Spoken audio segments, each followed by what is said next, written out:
Allah.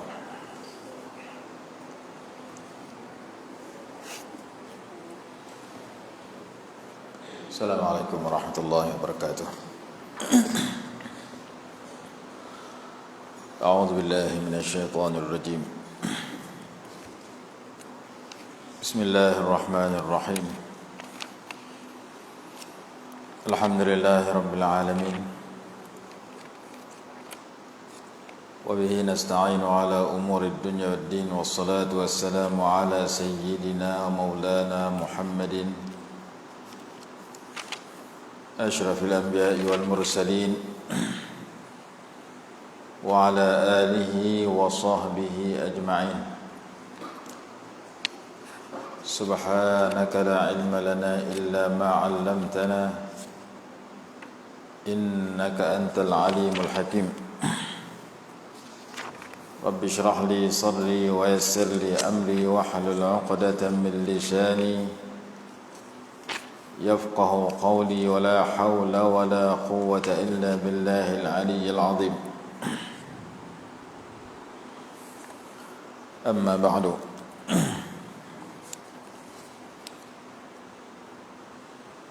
Hari ini kita masuk kepada tajuk ayat yang berikutnya berkenaan dengan taqwa, iaitu yang berkaitan dengan riba. Allah berfirman, Ya ayyuhalladzina amanu taqullaha wa dharu ma baqiya minar riba in kuntum mu'minin. Wahai orang-orang yang beriman, bertakwalah kamu kepada Allah, takutlah kamu semua akan Allah, dan tinggalkan apa yang berbaki daripada riba jika kamu orang-orang yang beriman. Fa in lam taf'alu fa'dhanu biharbin min Allah wa rasulih. Jika kamu tidak lakukan, yakni kamu tidak meninggalkan riba, maka ketahuilah Allah dan Rasul memerangimu. Siapa saja yang terlibat dengan riba, dia sedang dimusuhi oleh Allah dan Rasul. Dan orang-orang yang dimusuhi oleh Allah dan Rasul tidak akan berjaya. Wa in tubtum falakum ru'usu amwalikum la tadhlimuna wa la tudhlamun. Jika kamu bertaubat, maka kamu boleh mendapatkan modal harta kamu. Kamu tidak melakukan kezaliman dan kamu tidak dizalimi. Surah Al-Baqarah ayat 278 279. Dalam surah Ali Imran juga Allah memberikan amaran supaya bersifat takut kepada orang beriman yang terlibat dengan riba. Ya ayyuhalladzina amanu la ta'kulur riba adhafan mudha'afah wattaqullaha la'allakum tuflihun. Wahai orang yang beriman, jangan kamu makan riba secara berlipat ganda, dan takutlah, bertakwalah kamu kepada Allah, mudah-mudahan kamu berjaya. Wattaqun nar allati uiddat lil kafirin, dan takutilah neraka yang disediakan kepada orang-orang kafir. Wa athi'u Allah war rasul la'allakum turhamun, dan taatilah Allah dan Rasul, mudah-mudahan kamu dikasihani, dirahmati. Ayat 130 hingga 132 surah Ali Imran. Ayat yang seterusnya yang ada kaitan dengan takwa, supaya kita takut juga. Allah berfirman dalam surah Luqman ayat 33, Ya ayyuhan nasu ittaqu rabbakum wakhshaw yawman la yajzi walidun an waladihi wala mauludun huwa jazin an walidihi syai'a Inna wa'dallahi haqqun fala taghurrannakumul hayatud dunya wala yaghurrannakum billahil gharur. Wahai manusia, bertakwalah kamu kepada Tuhan kamu, takutlah kamu kepada Tuhan kamu, dan takutlah akan suatu hari yang tidak dapat membela oleh seorang ibu ataupun bapa akan anaknya. Takutlah suatu hari di mana ibu atau bapa tidak dapat menolong anaknya daripada azab dosanya. Dan seorang anak pula tidak dapat menolong ibu atau bapaknya daripada siksa masing-masing sedikit pun. Sesungguhnya janji Allah itu benar, maka janganlah kamu terpedaya dengan kehidupan dunia, dan jangan terpedaya dengan Allah oleh seorang penipu. Jangan menipu akan kamu oleh syaitan, kata sebagian ulama tafsir dalam surah Luqman ayat 33. Jadi ayat ini suruh kita mentakuti suatu hari yang tidak akan ada orang yang dapat membela, walaupun dua beranak, walaupun suami isteri. Kata dalam sebahagian ayat, seperti firman Allah yang berbunyi, yauma yafirrul mar'u min akhihi, pada hari seseorang itu lari daripada saudaranya, wa ummihi wa abihi, lari daripada ibu dan bapaknya, wa sahibatihi wa banihi, lari daripada isteri dan anak-anaknya. Likulli imri'in minhum yawma idzin sya'nun yughnih, setiap seseorang pada hari tersebut mempunyai urusan tersendiri yang dia cukup untuk dia tak peduli kepada orang lain. Ayat itu menceritakan bahawasanya dua beranak, suami isteri, dua beradik tidak akan peduli di antara satu sama lain kerana masing-masing berada dalam suasana yang menakutkan. Dan ayat yang sering kita dengar dalam khutbah Jumaat, ayat suratul Hasyri ayat 18 dan 19, ya ayyuhalladzina amanu taqullaha wal tanzur nafsum ma qaddamat lighadin wattaqullaha innallaha khabirum bima ta'malun. Wahai orang-orang yang beriman, bertakwalah kamu semua kepada Allah, dan hendaklah perhati oleh setiap diri masing-masing akan apa yang ia telah sediakan untuk hari esok. Dan bertakwalah kamu semua kepada Allah, sesungguhnya Allah Maha mengetahui apa dengan apa yang kamu kerjakan. Wala takunu kalladzina nasullaha fa ansahum anfusahum, dan jangan kamu jadi seperti orang-orang yang lupa kepada Allah, lalu Allah jadikan mereka lupa kepada diri mereka sendiri. Ulaika humul fasiqun, mereka itu orang yang fasik. Al-fasiqun ay al-kharijun an ta'atillah, orang yang keluar daripada ketaatan kepada Allah. Orang fasik ni dia lupa kepada Allah, Allah jadikan dia lupa sebagai bahasanya dia itu hamba Allah. Maka dia buat sesuatu berdasarkan hawa nafsu dia, tidak berdasarkan perintah Allah. Orang yang buat secara sesuatu berdasarkan kepada hawa nafsu, yang pertama lupa kerja buat dia akan dihitung dia oleh Allah di akhirat, disoal oleh Allah di akhirat dan dibalas. Orang itu orang yang tak betul, seperti ayat yang kita baca kemarin, ayat 26 surah Sad kemarin, kata orang yang mempunyai dua sifat. Sifat pertama ikut hawa nafsu, sifat kedua lupa hari perhitungan, lupa kerja buat dia itu akan disoal oleh Allah, akan ditanya dan dibalas oleh Allah. Dia tu orang yang tak betul. Innal ladzina yadhilluna an sabilillahi lahum adzabun syadidun bima nasu yaumal hisab. Sesungguhnya orang-orang yang sesat daripada jalan Allah itu bagi mereka azab yang pedih disebabkan mereka lupa hari perhitungan. Sebelum tu Allah Ta'ala sebut, ya Dawud inna ja'alnaka khalifatan fil ardi fahkum bainan nasi bil haqqi wa la tattabi'il hawa. Allah Ta'ala kata, ikutlah, hukumlah di antara manusia dengan kebenaran. Yang pertama, kita hukum ikut peraturan Allah pada diri kita dan kepada orang ramai. Yang kedua, wala tattabi'il hawa, jangan ikut hawa nafsu. Kalau ikut hawa nafsu, fayudillaka an sabilillah, maka hawa nafsumu itu akan menyesatkan kamu daripada jalan Allah. Hawa nafsu kamu itu akan menjauhkan kamu daripada Allah, bukan dia bawa kamu pergi dekat Allah, bukan bawa kamu kepada jalan yang Allah redha.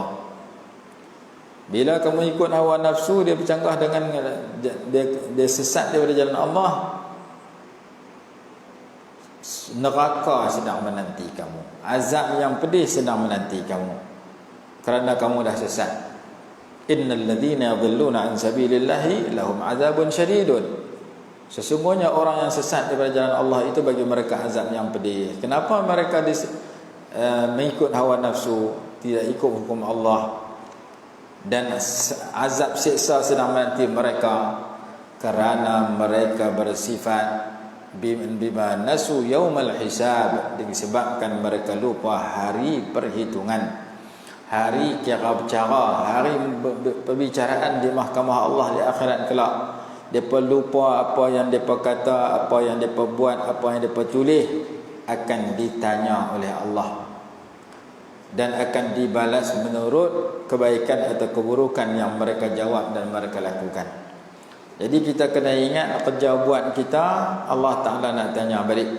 Nikmat kita dapat Allah Ta'ala nak tanya balik. Summa latus'alunna yawma idzin 'anil na'im. Kemudian kamu semua akan disoal, akan ditanya pada hari tersebut tentang nikmat yang Allah bagi. Nikmat makan kenyang, lepas kenyang buat dosa ke buat pahala. Nikmat mata yang terang, tengok hanya dapat pahala ke tengok hanya jadi dosa. Nikmat telinga yang tidak pekak, mendengar yang manfaat ke mendengar yang mudarat. Nikmat akal yang waras, akal yang cerdik, fikir hak elok ke fikir hak kotor. Semua Allah Ta'ala akan tanya. Bila manusia lupa, dia akan ditanya, dia buat ikut suka dia dan ikut hawa nafsu. Walaupun manusia tak tanya, manusia tanya pun kita boleh kelentong orang, kita boleh mohong. Aku tulis ni bukan aku tulis, orang lain tolong tulis buah nama aku. Aku buat yang buat perbuatan ni bukan aku buat, orang lain yang buat. Tiba-tiba dia kata aku buat. Kita boleh mohong orang kita buat benda salah. Orang kadang tahu, kadang tak tahu, tapi Allah Ta'ala kita tak boleh mohong. Maka Allah Ta'ala bagi peringat dalam ayat terakhir yang turun dalam Quran, wattaqu yawman turja'una fihi ilallahi, dan jaga-jagalah kamu, takutlah kamu, bimbanglah kamu akan suatu hari kamu semua akan dikembalikan kepada Allah Subhanahu wa ta'ala. Takutlah kamu, bersedialah kamu pada hari kamu semua akan mati hari tersebut. Bila mati kamu balik kepada Allah. Kalau balik saja tak ada perbicaraan, tak ada hukuman, tak apa. Kalau mati-mati habis begitu saja, macam mana matinya ayam itik, macam mana matinya kerbau lembu, tak apa. Lembu mati habis, ayam mati, orang buat sup, orang buat gulai ayam habis, orang goreng habis. Manusia mati dia tak habis. Dia berpindah daripada alam yang sementara kepada alam yang kekal, yang dia sudah tidak ada harapan untuk patah balik kepada alam yang sementara. Allah Ta'ala kata jaga hari itu, takut kamu kepada hari itu, kerana lepas pada hari itu kamu akan berjumpa summa tuwaffa kullu nafsin ma kasabat. Kemudian akan disempurnakan, akan setiap diri itu dibalas dengan sempurna ma kasabat, apa yang telah ia usahakan atau lakukan di dunia dulu. Summa tuwaffa kullu nafsin ma kasabat wa hum la yuzlamun, dan mereka tidak akan dianiayai, mereka tidak akan dizalimi. Berapa banyak orang yang sudah mati menyesal kerana ma kasabat, apa yang dia lakukan itu tidak mendatangkan kejayaan dalam perbicaraan yang mereka jumpa, yang mendatangkan kegagalan dalam perbicaraan. Di antaranya Allah bicara ialah man rabbuka. Lepas mati Allah Ta'ala tanya siapa Tuhan kamu. Wa man nabiyyuka, siapa nabi kamu. Wa ma dinuka, apa agama cara hidup kamu. Wa ma ikhwanuka, siapa adik-beradik kamu, saudara-saudara kamu. Wal muslimuna ikhwani, orang Islam saudara aku. Beruntung. Di antaranya akan ditanya tentang semayang. Awwalu ma yuhasabu bihil abdu yawmal qiyamah anis salah. Yang pertama ditanya pada hari akhirat ialah antaranya ialah semayang. Macam-macam nak kena tanya. Lepas tu amalan-amalan yang kita lakukan akan dihisap balik, disoal. Maka kita diajak baca doa minta Allah hitung kita dengan perhitungan yang mudah. Allahumma hasibni hisaban yasira. Ya Allah, hitungkan aku dengan perhitungan yang mudah. Orang yang mengikut hawa nafsu itu akibat daripada dia lupa kerja buat, dia akan disoal oleh Allah kembali di akhirat. Lalu dalam ayat 19 surah Al-Hasyr, Allah berfirman, wala takunu kalladzina nasullaha. Jangan kamu jadi macam orang-orang yang lupa kepada Allah. Masa dia buat benda yang terlarang, masa dia tulis benda terlarang, masa dia sebar benda terlarang, dia lupa Allah memerhati dan mengetahui dan boleh membalas bila-bila masa terhadap perbuatan dia melanggar yang dilarang itu. Allah boleh balas masa sekelip mata. Allah boleh ambil kesihatan dia dalam masa sekelip mata. Allah boleh ambil harta dia dalam masa sekelip mata. Allah boleh bagi dia sakit dalam masa sekelip mata. Bahkan Allah panggil, aku boleh matikan kamu sekarang ini dan aku gantikan orang lain tinggal di tempat kamu. Dalam surah Fatir Allah berfirman, ya ayyuhan nasu antumul fuqara'u ila Allah wallahu huwal ghaniyyul hamid. Wahai seluruh manusia, kamu semua amat berhajat kepada Allah, dan Allah itu maha kaya lagi maha terpuji. In yasha' yudhhibukum wa ya'ti bi khalqin jadid. In yasha', jika Allah kehendak, yuzhibukum, Allah hilangkan kamu, hapuskan kamu, matikan kamu. Wa ya'ti bi khalqin jadidin, dan Allah datangkan makhluk yang baru duduk tempat kamu. Kita ada rumah, Allah kehendak matikan dia, rumah kita orang lain duduk. Kita ada kereta motor, Allah kehendak matikan dia, motor kereta kita orang lain naik. Kita ada duit, Allah Ta'ala kehendak matikan dia, duit kita orang lain belanja. Apa jika Allah Ta'ala sebut, hampa semua berhajat ke aku maha kaya, aku maha terpuji. Kalau aku nak hapuskan hampa, aku boleh buat sekarang ni. Lepas tu aku panggil, aku ambil orang lain duduk tempat hampa, ganti tempat hampa. Hampa pegang jawatan sekian, aku suruh malaikat maut matikan dia, jawatan tu orang lain ambil pula. Hampa ada duit, orang malaikat matikan dia, duit hampa orang lain belanja pula. Allah Ta'ala kata, aku boleh matikan kamu bila-bila masa. Kita kalau merasakan Allah boleh matikan kita bila-bila masa, nikmat yang dia bagi, dia boleh bagi terus, dia boleh ambil bila-bila masa, kita akan berhati-hati, kita bimbang, takut Allah Subhanahu Wa Ta'ala menghukum kita sekarang ini disebabkan kita duduk dalam jalan yang menyeleweng, kita duduk dalam perbuatan yang Allah murka, kita duduk dalam keadaan mengikut hawa nafsu, mengikut syaitan dan iblis, mengikut suasana yang buruk. Kita bimbang, Allah Ta'ala timpakan hukumannya pada ketika itu. Sebab itu Allah Ta'ala peringat, wattaqu yawman, takutlah kamu akan suatu hari. Hari apa? Isnin ke Selasa ke? Tak tahu. Hari apa? Hari ni ke esok? Tak tahu. Pasal apa tak tahu? Kerana yauman itu isim nakirah, wan nakiratu tufidul umum. Isim yang nama yang menunjuk kepada umum, bila-bila boleh berlaku. Hari itu boleh jadi hari ni, boleh jadi esok, boleh jadi lusa, boleh jadi 10 tahun lagi. Yang tahu hanya Allah. Maka oleh kerana hari itu kita tak tahu bila nak berlaku, kita kena bersedia setiap hari, setiap saat untuk berjumpa saat itu. Dengan kita menjaga diri kita, jangan tulis ya Allah murka, jangan cakap ya Allah murka, jangan buat ya Allah murka, jangan niat nak buat benda Allah Ta'ala murka. Takut masa kita buat tu, masa tu kena kematian. Kita bersedia untuk bertemu dengan husnul khatimah, kematian yang terbaik.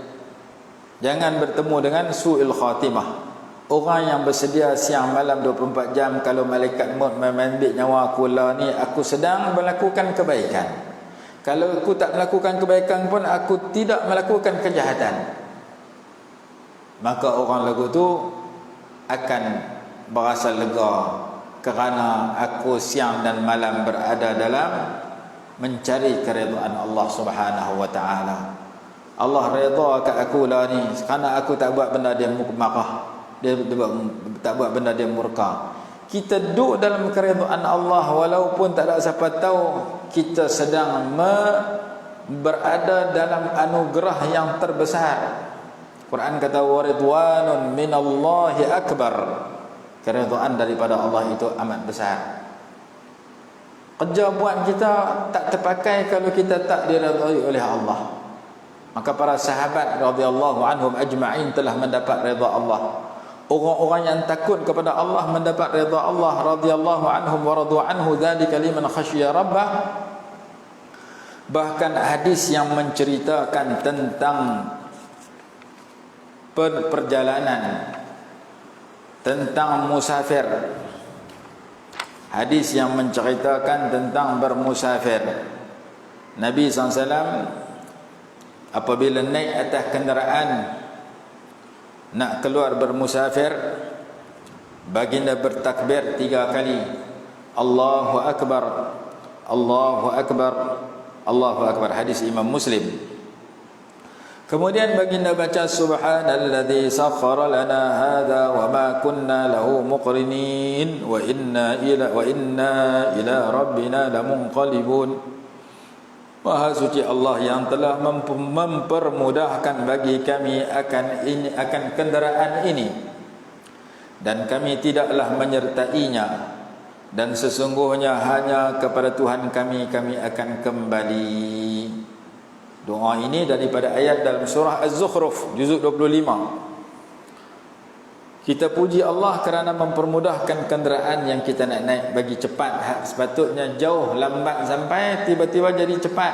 Kalau jalan kaki lambat sampai, tiba-tiba naik gerek, naik motor, naik kereta, naik lori, naik kereta api, naik kapal terbang, naik kapal laut. Semua tu yang jauh jadi dekat, yang lambat jadi cepat, yang meletihkan jadi merehatkan.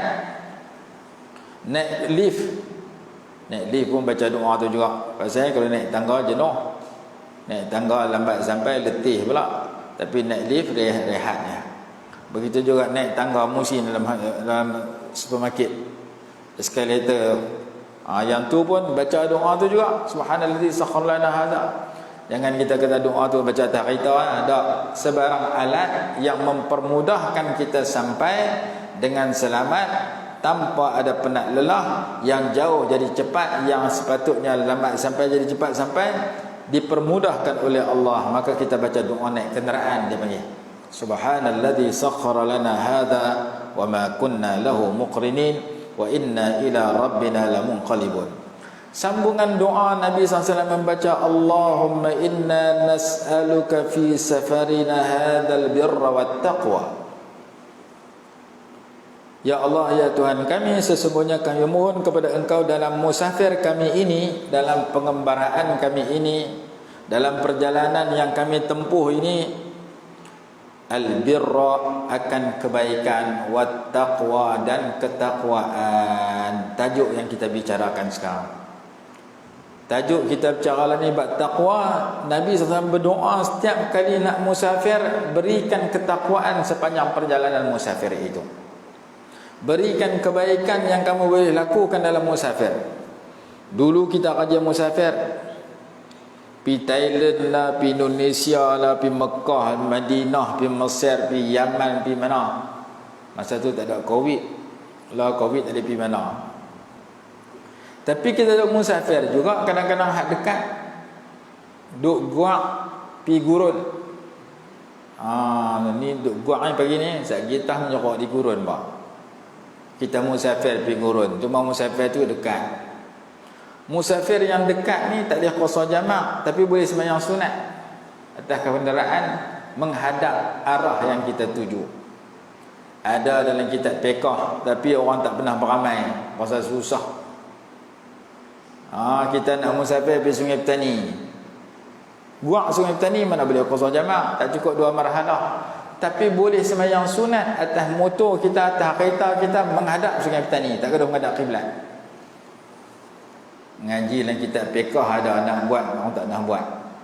Walaupun nama dia safaran qasir, safar yang pendek.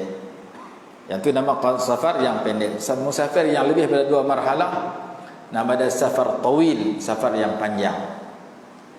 Sembahyang sunat atas kenderaan boleh sembahyang dengan tidak menghadap kiblat, menghadap arah yang kita tuju. Rokok dan sujud dengan isyarat, wa yumi'u ima'an, dengan isyarat. Jangan rokok betul dengan sujud betul. Kalau sujud betul, accident. Naik motor main tang sujud, sujud atas handle. Naik motor sujud atas tangki minyak, belaga terus. Maka rokok kita hanya dengan, kalau buat motor, rokok kita rendah sikit, Allahu liman hamidah, sujud kita biar rendah sikit. Bawa kereta sama, bawa bas sama, boleh. Tapi semenjak kita musafir daripada beranak dulu, kita dilahirkan sampai malam, sampai pagi ni, berapa orang buat kerja ke tu? Berapa orang kita tengok tengah sembahyang, tengah bawa kereta motor sembahyang sunat atas kenderaan, dengan sebab dia musafir. Kita tak nak buat, hak mengaji pun tak berani buat, hak tak mengaji tak tahu nak buat. Jadi musafir ada dua jenis, musafir yang dekat, musafir yang jauh. Musafir yang jauh lebih pada dua marhalah. Ada situ qasar jamak, ada di situ boleh buka puasa, tak mau puasa pun tak apa, dengan syarat-syarat yang tertentu. Musafir dekat boleh sembahyang sunat atas kenderaan dengan menghadap ke arah kenderaan yang kita tuju, dan rokok dan sujud kita dengan isyarat. Ada dalam kitab, dari segi teori, dari segi praktik tak nak jumpa orang sembahyang sunat atas bas, sembahyang sunat atas kereta, atas motor, ataupun sambil sembahyang sunat sambil kayu geret. Ada orang kata, apa ni ajaran mana ni? Tak batal sambil kayu geret. Sambil duk bawa motor tak batal, duk tukang gear, buku sebelah minyak dia kata. Kalau mengaji ada, tapi sembahyang sunat dengan duk buat sembahyang lohor atas sambil duk bawa motor tu. Sembahyang lohor atas bas boleh atas kereta api, atas kapal terbang. Pergi duduk sembahyang sunat, sembahyang lohor sambil bawa motor tu kacau. Sembahyang sunat sahaja boleh dilakukan ketika musafir. Baik, Nabi SAW ketika bermusafir minta musafir baginda tidak berlaku dosa. Rasulullah memang tak buat dosa, ajak kat kita ni, masa musafir jangan buat dosa. Naik kapal terbang 20 tengok pramugari. Orang musafir dapat pahala, doa mustajab ketika musafir, dia doa ditolak. Sebab dia buat dosa tengah musafir. Payah pramugari pula dia pakai kadang-kadang menyusahkan kita. Kita nak musafir naik kapal terbang ni, nak pergi mengajar. Kadang-kadang pergi mengajar di Indonesia, kadang nak pergi mengajar di Kuala Lumpur, naiklah, nak bacalah doa naik kenderaan al-birra wat taqwa, langkah naik tangga kapal terbang. Pramugari duduk tang pintu tunggu kita masuk, pakai yang menyusahkan kita. Lebih susah daripada orang duduk kampung. Orang duduk kampung susah juga. Saya ni susah motong getah, tak apa, tengok pokok getah susah cara pokok getah. Ni susah tengok orang ni masalah. Tak tengok dia duduk tunggu ke depan kita, dia belah dia pula. Tengok musafir kita tak jadi birra taqwa. Nak kena pandai jaga. Naik kapal terbang tak sadut peduli kat orang. Peduli kita dengan Allah Ta'ala. Aku tengok dia sekali hilang pahala aku, doa mustajab pi ke mana. Maka Nabi SAW ajak, siapa-siapa musafir kadang-kadang dia jumpa dosa tengah jalan, nak pi Langkawi tu, dia mentara nak naik feri jenah beratok. Dalam feri lagi orang pakai yang tak senonoh, dia yang duk tunggu feri lagi perangai dia tu, turun feri naik teksi masuk pekan pergi supermarket, jumpa lagi. Musafir ni berjumpa suasana dosa. Nabi SAW ajak, hang nak pergi musafir, hang kena minta musafir hang jadi pahala. Kena jaga mata, nak kena jaga pergaulan, nak kena tak peduli ke orang, nak kena uzlah.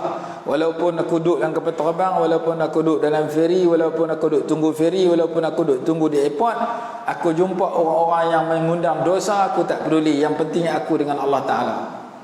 Pasal doa ni ajak aku tu.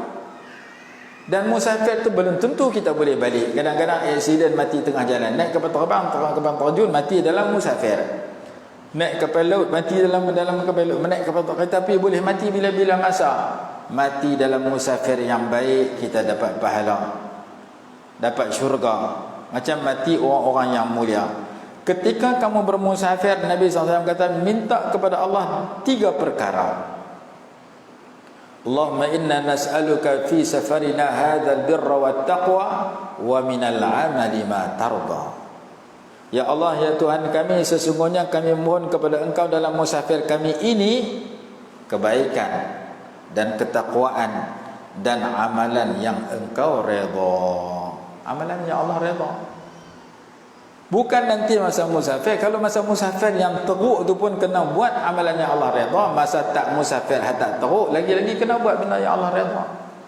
Dan Quran kata setiap manusia sedang bermusafir menuju Allah. Innaka kadihun ila rabbika kadhan famulaqih. Ya ayuhan nasu innaka kadihun, wahai seluruh manusia, innaka kadihun ila rabbika kadhan famulaqih. Kamu sedang bermusafir berjumpa Allah, sampai satu masa pasti kamu berjumpa dengan dia. Kita sedang menghirup udara, bernafas setiap saat.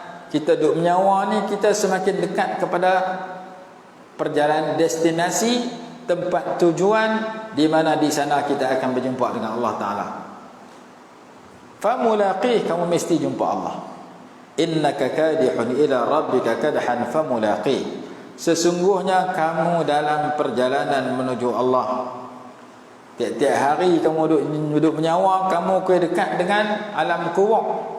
Kamu kena dekat dengan alam baqa. Kamu kena dekat dengan hari kamu jumpa Allah.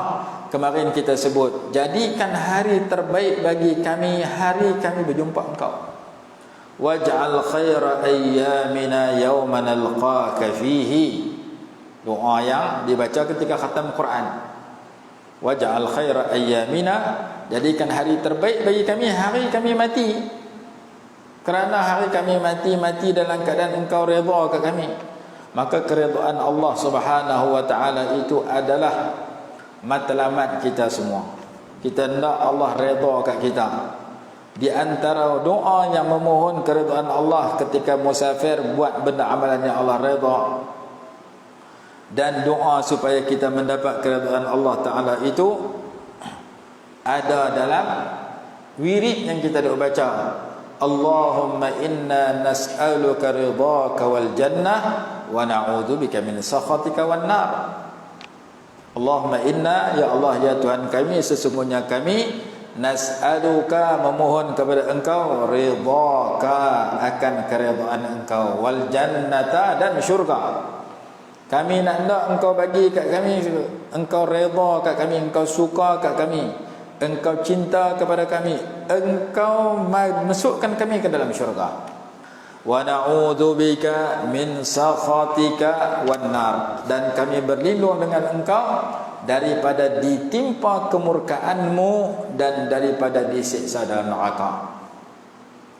Doa itu ringkas dan padat, mengajakkan kepada kita bahawasanya pentingnya kita minta syurga dan redha. Wa ridwanun minallahi akbar, dan syurga itu tempat Allah redha. Allah Ta'ala sebut wala takunu kalladzina nasullaha fa ansahum anfusahum ulaika humul fasiqun. Jangan jadi seperti orang yang lupa kepada Allah. Allah jadikan mereka lupa diri mereka sendiri. Lupa Allah sebagai Tuhan, Allah jadikan dia lupa dia sebagai hamba Allah, sebagai hamba Allah, maka dia akan jadi fasik. Ulaika humul fasiqun. Itu ayat 18 dan 19 surah Al-Hasyr. Dalam ayat 18 tadi kita baca dua perkataan takwa duduk tengah-tengah. Duduk satu ayat yang di tengah dia suruh kita bersedia dengan amalan yang kita nak terima besok. Yang pertama Allah sebut ya ayyuhalladzina amanu taqullaha. Itu yang pertama. Yang kedua wal tanzur nafsum ma qaddamat lighadin wattaqullah, sekali lagi. Dua kali pesan kepada takwa dalam satu ayat. Innallaha khabirun bima ta'malun. Satu ayat yang ringkas menghimpun dua perkataan yang sama, dan dua-dua perkataan itu menyuruh kita bertakwa.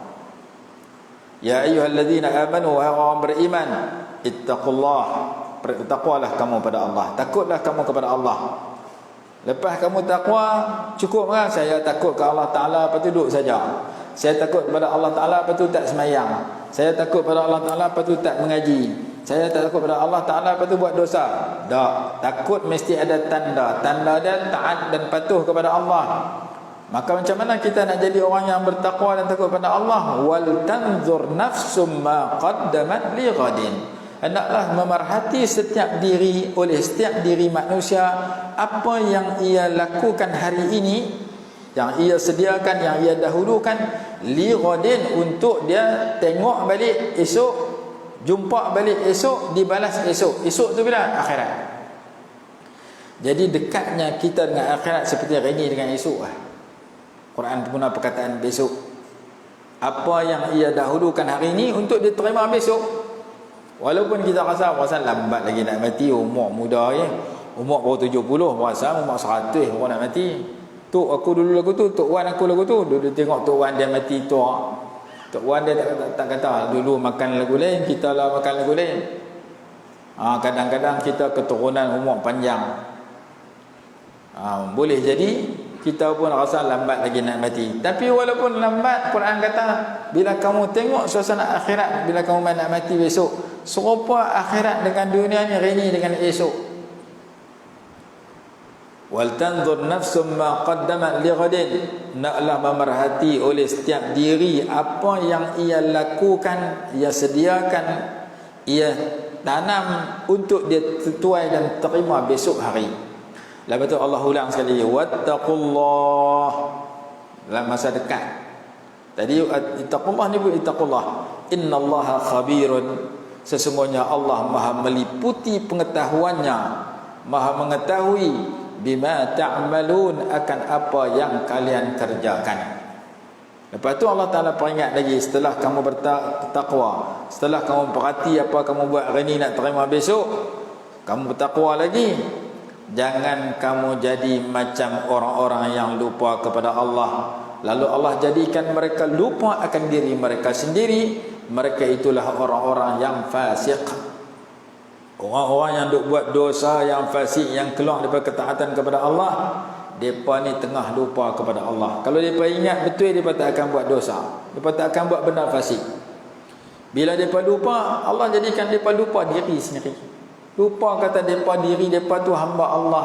Lupa bahawasanya Allah berkuasa untuk membiarkan mereka hidup dan mengambil nyawa mereka ketika itu.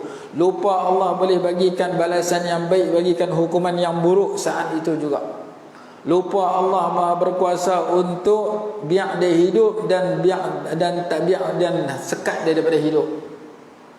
Dia lupa, maka dia buat ikut suka dia.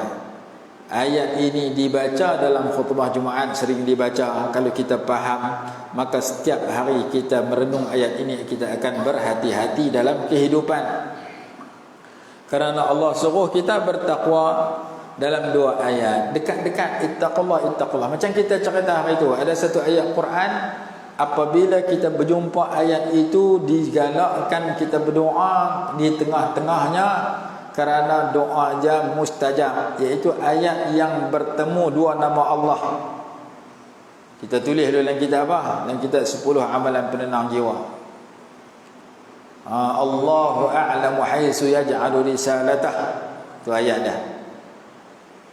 Utiya Rasulullah, Allahu a'lamu, dua nama Allah yang berdekatan. Nanti pagi esok kita sebut ayat apa? Ada dalam beberapa kitab. Salah satunya kitab yang bertajuk makan tempat-tempat yang mustajab doa di kota suci Mekah. Nama Allah yang bertemu doa tu kita baca doa. Almarhum Tuan Guru Haji Aziz Pendang, dia ada ijazah doa tu, ayat tu. Yang tu dua nama Allah yang berdekatan. Dalam 30 juzuk Quran tu ada satu ayat nama Allah kebak-kebak. Tentu digalakkan baca doa. Doa mustajab. Mudah-mudahan ketika kita baca ayat Quran yang ada dua nama Allah yang berdekatan, nanti kita cerita nama apa, ayat apa, dalam kitab apa, supaya orang tak boleh nak petikai. Orang kata ni mai ajaran baru pula dah, mai mana dalil mana pula dah, kacau. Kita nak kena habaq nama kitab dan petua ulama yang dia menyebut ke arah itu, supaya kita tak jumpa dalil pun kadang-kadang ianya menurut tajribah ulama dan ianya disebut oleh ulama besar dan diamalkan oleh ulama besar. Dulu saya mengaji, Tok Guru kata Kalau kita berjumpa dengan perkara-perkara lucu sampai kita tak boleh tahan, hujan nak gelak tak boleh berhenti, macam mana kita nak break? Nak berhenti daripada gelak. Dia kata tengok kuku, gelak sampai tak boleh nak berhenti, lucu terlajak, dia tak mahu nak berhenti, tengok kuku. Kita pun tanya ambil taman Tok Guru je betul. Lepas tu bila kita buka kitab tafsir surah Al-A'raf kalau tak silap, cerita tentang Nabi Adam dengan Sayyidina Hawa keluar dari syurga, dalam Hasyiah Sawi sebut demikian. Rupanya ada dalam kitab, cuma kadang-kadang kita tak jumpa. Disebut sedemikian. Baik, nanti kita sebut dua ayat, dua perkataan, dua nama Allah yang berdekatan, yang bila kita jumpa ayat itu ataupun kita baca ayat itu, maka digalakkan kita berdoa, mudah-mudahan doa kita cepat makbul apabila kita berdoa dengan membaca ayat tersebut. Yang tu nama Allah yang berdekatan dalam satu ayat berkembang, yakni ittaqullah yang berdekatan dalam satu ayat, iaitu ayat 18 surah Al-Hasyri, ya ayyuhalladzina amanu ittaqullah. Jadi doa Nabi SAW ketika musafir, minta Allah bagikan dalam musafir itu boleh melakukan kebaikan, ketakwaan dan amalan yang diridai Allah. Allahumma inna nas'aluka fi safarina hadzal birra wat taqwa wa minal amali ma tarda. Allahumma hawwin alaina safarana hadza. Ya Allah, permudahkan ke atas kami musafir kami ini, wa tuwi anna bu'dah, dan perdekatkan yang jauh, perlipatkan yang jauh. Nabi jauh ni boleh sampai cepat, lipatkan bumi, perdekatkan bumi. Allahumma anta sahibu fis safar, ya Allah hanya engkau teman ketika bermusafir. Wal khalifatu fil ahli, dan pengganti khalifah, pengganti kami pada keluarga kami. Kami nak musafir, keluarga kami engkau tolong jaga. Pasal musafir kami ni buat baik, bukan buat jahat. Allahumma inni a'udzu bika min wa'tha'is safar wa ka'abatil manzar wa su'il munqalabi fil mali wal ahl. Hadis riwayat Imam Muslim. Jadi yang disebut di sini ialah orang yang bermusafir memohon 3 perkara kebaikan, ketakwaan dan amalan yang Allah redha. Jadi keredaan Allah Subhanahu wa taala adalah matlamat kita semua. Keredaan Allah Subhanahu wa taala adalah keperluan kita semua. Lawan bagi redha marah, lawan bagi redha murka, lawan bagi redha benci. Maka doa yang ringkas dan padat, Allahumma inni as'aluka ridhaka wal jannah. Allahumma inna nas'aluka ridhaka wal jannah. Ya Allah, ya Tuhan kami mohon kepada Engkau redha Engkau dan syurga. Bagi kat kami redha, bagi kat kami syurga. Wa na'udzubika min sakhatika wan nar, dan kami berlindung denganmu daripada ditimpa kemurkaanmu dan ditimpa azab siksa neraka. Biasa doa ni kita baca macam mana? Yang tarawih kot. 4 rakaat.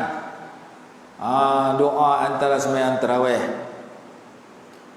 Dan boleh baca pada bila-bila masa, ringkas dan padat, tapi bagus untuk kita baca kerana memohon Allah redha kat kita. Siapa yang nak Allah redha kepada dia, dia naklah redha Allah sebagai Tuhannya, Rasulullah sebagai ikutan Allah, dan Islam sebagai cara hidup. Kalau hari-hari baca, akhirat esok Allah redha kat kita. Kata dalam sebahagian kitab, dan hadis itu kita telah sebut dalam kitab Pahala Berjuta, yang warna biru, yang warna gambar gunung Uhud di luar tu. Di situ ada hadis yang menggalakkan kita baca setiap hari, raditu billahi rabba ataupun radina billahi rabba. Dalam kitab azkar pun ada. Jadi siapa yang baca sedemikian, radina billahi rabba, kami redha Allah sebagai Tuhan kami, wa bil islami dina, Islam sebagai agama kami, cara hidup kami, wa bi Muhammadin sallallahu alaihi wasallam nabiyyan wa rasula, dengan Nabi Muhammad SAW sebagai nabi dan rasul, pasti Allah redha kat dia. Itu di antara amalan yang istimewa. Jangan kita tak redha, tak setuju, bercanggah dengan mana-mana ajaran Allah, supaya Allah redha kat kita. Jadi memohon keredaan Allah ada ketika musafir, memohon taqwa ada ketika musafir, memohon kebaikan ada ketika bermusafir. Jadi kita sekarang ini dalam musafir. Kita tak naik kapal terbang, tak naik kereta pergi jauh sebab kita Covid, tak boleh berjalan musafir. Tapi nafas yang kita keluar dan sedut, yang memendekkan umur kita, yang meningkatkan umur kita, yang mendekatkan kita ke alam kubur, kita sebenarnya dalam musafir menuju ke alam yang kekal, tak payah patah balik. Kita musafir pergi Kuala Lumpur duduk 2-3 hari, patah balik main Kuang. Kita musafir pergi Mekah duduk 2 minggu buat umrah, kita patah balik main Malaysia. Kita musafir pergi akhirat, tak boleh patah balik dah. Maka musafir yang lebih jauh, yang tak patah balik, perlu bekal lebih banyak. Kalau kita pergi Kuala Lumpur 3 hari, bawa duit cara 3 hari. Kita pergi Mekah 2 minggu buat umrah, bawa duit cara pergi Mekah 2 minggu. Pergi buat haji sebulan, bawa duit cara 40 hari, cara sebulan. Pergi akhirat tak ada kesudahan, kena bawa duit cara tak ada kesudahan. Duit di Kuala Lumpur nama dia ringgit Malaysia. Duit di Indonesia nama dia rupiah Indonesia. Duit di Mekah nama rial Saudi ataupun dolar Amerika. Duit di akhirat nama iman dan amal soleh dan pahala.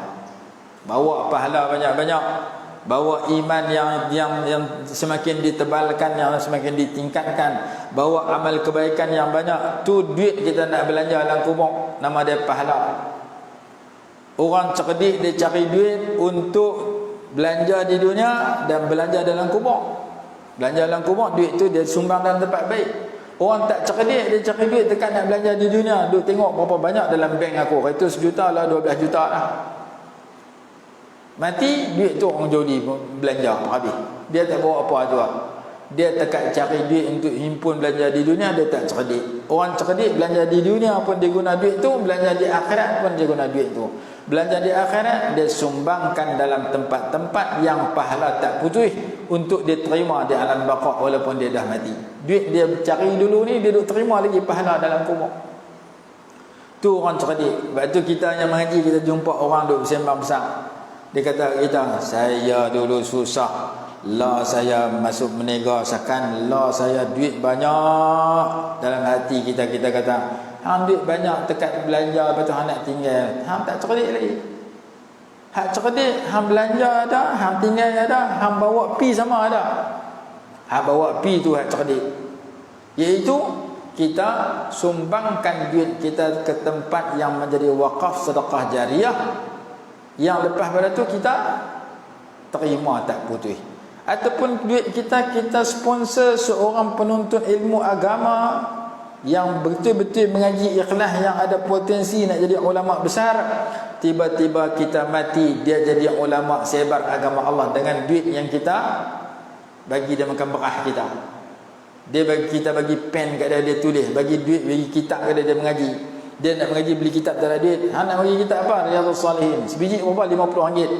Nah, saya bagi kat kamu RM50, beli kitab ni, hang mengaji kulit sampai habis. Modal RM50. Kita nak baca kitab mata kelabu lah. Dia mengaji Quran hadis sampai dia habis sebuah kitab, dia reti kitab tu, dia sebar kepada masyarakat. Kita dah mati lah, ada bagi kitab pada dulu ni, tapi dia masih duk baca kitab kita, dia duk sebar kitab kita sampai bila-bila dia duk terima, kita terima pahala. Kita tak baca kitab pun. Saya ingat saya pergi mengaji, saya pergi Mekah buat umrah. Panjang cerita, tak apa 2-3 minit kita berhenti. Mula sayuk, kena berhenti sayuk. Lah ni terbit matahari sayuk. Hari tu kita mula kuliah subuh, terbit matahari 7.5 minit. Lah 7.29 ke 7.30. Kuliah subuh kuliah sayuk. Hari ni pun subuh kat 6.20. Jadi kita mula sayuk. Mungkin esok kita mula 6.50 macam ni juga, lewat sikit. Dan kita akan berhenti lebih kurang dah. Pergi ke Mekah nak buat umrah, baca kitab Riyadhus Salihin. Keluar Masjidil Haram, pergi ke kedai kitab, tengok ada syarah baru keluar. Syarah ni bagus, kerana pengarang kitab tu kata, sewaktu aku mengarang kitab syarah ini sampai tengah jalan hadiskan, aku mimpi jumpa Nabi SAW. Pengarang kitab tersebut dalam muqaddimah dia, aku terjaga daripada mimpi itu, anak apa aku main gerak. Tengah-tengah mimpi jumpa Rasulullah, anak dia main gerak, anak perempuan dia. Itu pengarang kitab tu. Saya baca, beli kitab tu, tengok kitab tu, nak beli tak ada duit. Duit bawa cukup-cukup lah nak buat umrah. Beda beli ayam tebu, beda beli nasi Arab tu lah. Nak beli kitab kitab ni baru keluar ni, Syarah Riyadhus Shalihin, aku nak beli tak ada duit. Tak beli, kitab baru keluar tak baca lagi, tapi tengok berkenan. Tanya tu Arab, sebuah ni harga berapa? 50 riyal. Dalam hati saya, 50 riyal ni banyak. Kalau aku beli lagi, aku belanja tak cukup, jenuh. Buat haji 40 hari nak baru nak balik. Takdir Allah Ta'ala saya masuk dalam Masjidil Haram, kitab tak boleh beli, duit, duk jaga duit, takut tak cukup. Masuk dalam Masjidil Haram, buka baca. Sebelah saya ada seorang hamba Allah. Saya rasa dia orang Malaysia, sebab pakaian dia cara orang Melayu, pakai baju batik, pakai, dia duk baca Quran terjemah bahasa Inggeris. Duduk tepi saya duk baca Riyadhus Shalihin. Dia keliling tengok saya tak peduli ke dia. Aku nak habis cepat ni baca ni. Main time sembahyang lohor, saya ada sejadah satu. Musim haji dia bukan bawa sejadah, dia buang habis tinggal lantai dengan semen. Dia tak ada sejadah, saya ada sejadah. Dalam hati saya, sejadah aku ni boleh sembahyang kot ni, boleh sembahyang kot ni. Kalau sembahyang kot ni bagi lentang kot tu, dia boleh sujud atas sejadah, saya boleh sujud atas sejadah. Tapi saya duduk tepi dia tegur saya sepatah pun tak. Saya pun tak tegur dia sepatah, sebab saya duduk baca kitab. Akhirnya saya kata, dia ni tak kenal aku tak kenal dia. Payah nak suruh sejadah tak, takut dia tak mau kacau. Saya tak sejadah saya seorang sembahyang. Habis sembahyang, dia salam dengan saya. Dia bubur 50 riyal, dia lari terus. Saya nak ucap terima kasih pun tak ada, saya terkejut. Dalam hati saya kata orang ni jenis tak mau kawan dengan orang, dia pun tak peduli kat saya tak peduli kat dia. Rupanya dia duduk keliling tengok saya tu, dia tengok saya baca buku, dia nak bagi duit kat saya. Duit yang saya niat nak beli kitab 50 riyal tu. Pop, dia bawa 50 riyal, dia lari. Saya pergi beli kitab tu, saya guna sampai hari ni kitab dia. Dia pergi mana saya pun tak tahu. Jumpa kali pertama dan terakhir. Maka dia dapat pahala mudah-mudahan daripada kitab yang saya baca tu. Yang saya nak beli tak ada duit, dia bagi cukup-cukup 50 ringgit, 50 riyal. Kitab tu bagus. Syarah kepada Riyadhus Shalihin yang cukup baik. Jadi kita dapati bahawasanya orang yang cerdik, dia cari duit bukan dia simpan kat dia seorang untuk bagi anak bini dia makan bila dia mati, tapi kat dia pun ada, kat anak bini dia pun ada. Kat anak bini dia yang berbaki dalam bank, kat dia yang dia guna untuk menjadikan sebagai sedekahun jariyah, pahala yang berterusan yang tak putus. Nama dia wakaf ke tempat-tempat yang baik, seperti wakaf buat masjid, seperti wakaf buat pusat pengajian, seperti wakaf ma'had tahfiz, seperti wakaf pondok dan sebagainya. Bila dia mati, orang masih guna pondok tu, orang boleh mengajar dalam masjid tu, orang masih buat amal ibadat, pahala tak putus. Wakaf kitab, kita wakaf kitab kat orang kita mati, tuan kitab tu duk baca lagi, ajar orang, pahala tak putus. Saya beli satu kitab, ada seorang hamba Allah tanya saya, ustaz duk rojok kadang-kadang pergi mesyuarat baca kitab apa? Saya kata ada satu kitab saya beli 45 jilid. Kalau susun tu dia, berapa ustaz beli? Ada kot 1000 lebih. Tak apa, saya tolong ganti balik. Saya ada pahala ustaz baca. Ustaz nak pergi mesyuarat, ustaz baca kitab tu, masuk mesyuarat, fatwa, saya dapat pahala sama. Saya pun tak nak tengok kitab tu. Jadi ada orang dia fikir kot tu, kita pun tak terfikir. Fikir benda yang saya boleh, saya mati, orang duk manfaat sesuatu benda baik, saya dapat pahala. Jadi saya pergi ke Pahang, jumpa seorang hamba Allah, dia cerita tentang projek-projek dia. Projek saya tani 200,000, tani sekian ratus ribu. Dalam hati saya, kalau hang ni orang yang mengaji, hang berdapat projek banyak, di antara keuntungan projek hang kena buat sedekah jariah. Hang dapat projek 200,000, dapat 1 juta, tekat hang simpan kat hang saja, lepas tu hang mati boleh kat orang, belum tentu hang dapat pahala. Tapi ambil 1%, 10%, 5% daripada keuntungan projek kamu itu untuk jadi hak kamu sendiri, iaitu bila kamu mati, pahala tak putus kat kamu. Itu orang yang bijak dalam mencari duit untuk guna di dunia, untuk guna di akhirat. Kalau cari duit untuk guna di dunia, akhirat dia tak peduli, dia masih pemikiran dia singkat dekat dunia, wawasan dia dekat dunia. yang lebih penting wawasan di akhirat yang kekal tidak ada kesudahan. Kita berhenti tanya dulu, insya-Allah esok kita bicarakan mungkin tajuk yang berikutnya ataupun sambung ada sikit lagi sebelum kita sambung tajuk yang berikutnya. Wallahu a'lam. Bismillahirrahmanirrahim. Alhamdulillahirabbil alamin wassalatu wassalamu ala sayyidina Muhammad wa ala alihi washabbihi barik wasallim. Allahumma anfa'na bima 'allamtana wa 'allimna ma yanfa'una warzuqna ilman yanfa'una برحمتك يا أرحم الراحمين. ربنا آتنا في الدنيا حسنة وفي الآخرة حسنة وقنا عذاب النار. صلى الله على سيدنا محمد وعلى آله وصحبه وسلم والحمد لله رب العالمين.